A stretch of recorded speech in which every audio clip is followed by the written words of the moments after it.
അടുത്തത് ശ്രീ സോമവാസൻ.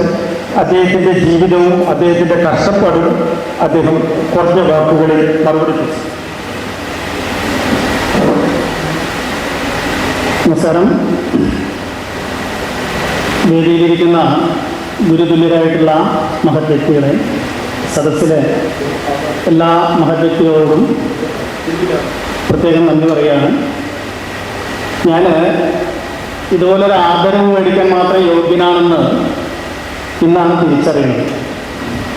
പല വേദികളിലും ഇതുപോലെ ആദരവിനും അവാർഡിനൊക്കെ ക്ഷണിക്കപ്പെട്ടിട്ടുണ്ടെങ്കിലും അതിനൊന്നും വലിയ പ്രാധാന്യം കൊടുക്കാറില്ല.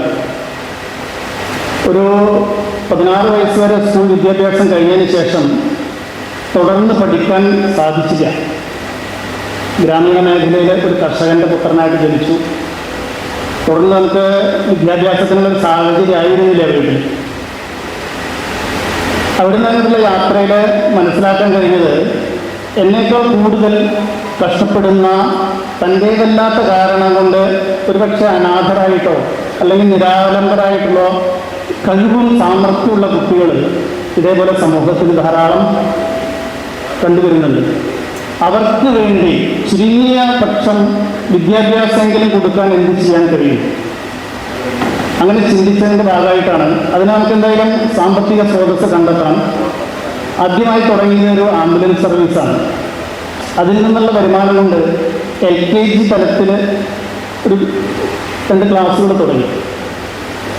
കഴിഞ്ഞ ഒരു 24 വർഷം കൊണ്ട് നമുക്കത് ഡെവലപ്പ് ചെയ്ത് കൊണ്ടുവരാൻ സാധിച്ചു.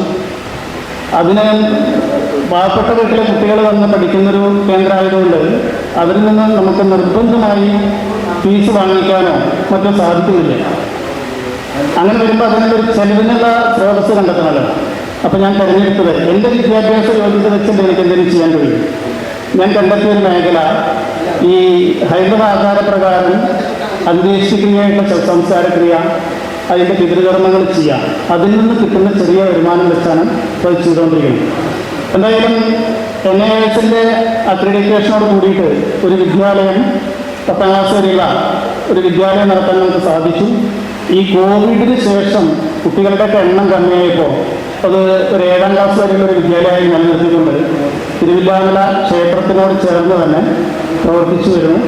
എന്തായാലും ആ നാട്ടിലെ മുഴുവൻ ജനങ്ങളും അവിടെ അധ്യാപികമാരായി വരുന്ന ചേച്ചിമാരെല്ലാവരും തന്നെ എന്ത് ഇതിൽ നിന്ന് കിട്ടും എന്ന് പ്രതീക്ഷിക്കാതെ കൊണ്ട് നമ്മളുടെ കൂടെ നിന്ന് പ്രവർത്തിക്കുന്നു. അതിൻ്റെ ഭാഗമായിട്ട് നമ്മൾക്കത് നല്ല രീതിയിൽ വിജയിപ്പിച്ചു കൊണ്ടുവരാൻ സാധിക്കുന്നുണ്ട്. ഇത് സമൂഹത്തിൻ്റെ ഇടയിൽ ഇതുപോലെ ഗ്രാമീണ മേഖലയിൽ ചെയ്യുന്ന പ്രവർത്തനങ്ങൾ സമൂഹത്തിൻ്റെ ഇടയിൽ എത്തിക്കാൻ അതിനുവേണ്ടി ഒരു പ്രത്യേക പ്രയത്നമൊന്നും നടത്താൻ കഴിഞ്ഞിട്ടില്ല. എന്തായാലും നമ്മുടെ ഫോട്ടോ മീഡിയ ചാനലിൻ്റെ ആളായിട്ടുള്ള ദയാനന്ദൻ ചേട്ടൻ യാദൃശ്ചികമായിട്ട് അദ്ദേഹത്തിനൊരു ആഗ്രഹമായിരുന്നു രാത്രി 2 മണിക്ക് ഒറ്റയ്ക്ക് ശ്മശാനത്തിൽ വന്ന് അവിടെ എന്താണ് ഇത്രയും തിരക്കുള്ളൊരു ശ്മശാനത്തിൽ എന്താണ് രാത്രി കാലത്ത് നടക്കുന്നത് എന്നറിയാൻ വേണ്ടി രാത്രി 2 മണിക്ക് അവിടെ വരികയുണ്ടായി. അദ്ദേഹം ഇതേപോലെ ക്യാമറ കയ്യിൽ വെച്ച് ഞാനിത് ആ ശ്മശാനത്തിൽ ഒറ്റയ്ക്കാണ് നിൽക്കണമെന്നൊക്കെ പറഞ്ഞിങ്ങനെ ചെയ്തിട്ടുണ്ടായിരുന്നു. അതിൽ എന്താ പറയുക ഷൂട്ട് ചെയ്തിട്ടുണ്ടായിരുന്നു. അപ്പോൾ ആ സമയത്ത് ഞാൻ നാളെ എന്ത് ചെയ്യണമെന്ന് ചിന്തിക്കാൻ അങ്ങനെ എന്തെങ്കിലും ഒരു പ്രോഗ്രാം പുതിയതായിട്ട് തുടങ്ങാൻ പ്ലാൻ ചെയ്യുന്നുണ്ടെങ്കിൽ അതിൻ്റെ തീരുമാനം എടുക്കൽ സാധാരണ ശ്മശാനത്തിൽ വെച്ചാണ്. അപ്പോൾ ഞാൻ രാത്രിയായിട്ട് ഉണ്ടാവാറുണ്ട്. ഇദ്ദേഹത്തിൻ്റെ ആ സംസാരമായിട്ട് ആ പാലമരത്തിൻ്റെ ചോട്ടിൽ ഞാൻ ഉണ്ടായിരുന്നു. അദ്ദേഹത്തിന് ഞാൻ ഒറ്റയ്ക്കാന്ന് പറഞ്ഞപ്പോൾ ഞാൻ അറിയാതെ ചിരിച്ചു പോയി. അപ്പോഴാണ് അദ്ദേഹം എന്നെ കാണുന്നത്. പിന്നെ അദ്ദേഹത്തിലൂടെയാണ് സുരേഷ് സാറ് എന്നെക്കുറിച്ച് അറിയുന്നതും ഇതുപോലൊരു പരിപാടിക്ക് എന്നെ ക്ഷണിച്ചതും. ഞാൻ ആദ്യമൊന്നും അതിനത്ര വലിയ പ്രാധാന്യം കൊടുത്തില്ല. പക്ഷെ ഇതൊക്കെ എല്ലാവരും പറയുന്നത് കേട്ടപ്പോൾ ഇനി ഞാൻ നിഷേധിക്കുന്നത് ശരിയല്ലല്ലോ, എനിക്ക് വേണ്ടി അല്ലെങ്കിലും സമൂഹത്തിന് വേണ്ടി ഇതുപോലുള്ള കാര്യങ്ങളിൽ ഞാനൊന്ന് പങ്കെടുക്കേണ്ടതുണ്ടെന്ന് തോന്നിയിട്ടാണ് വന്നത്.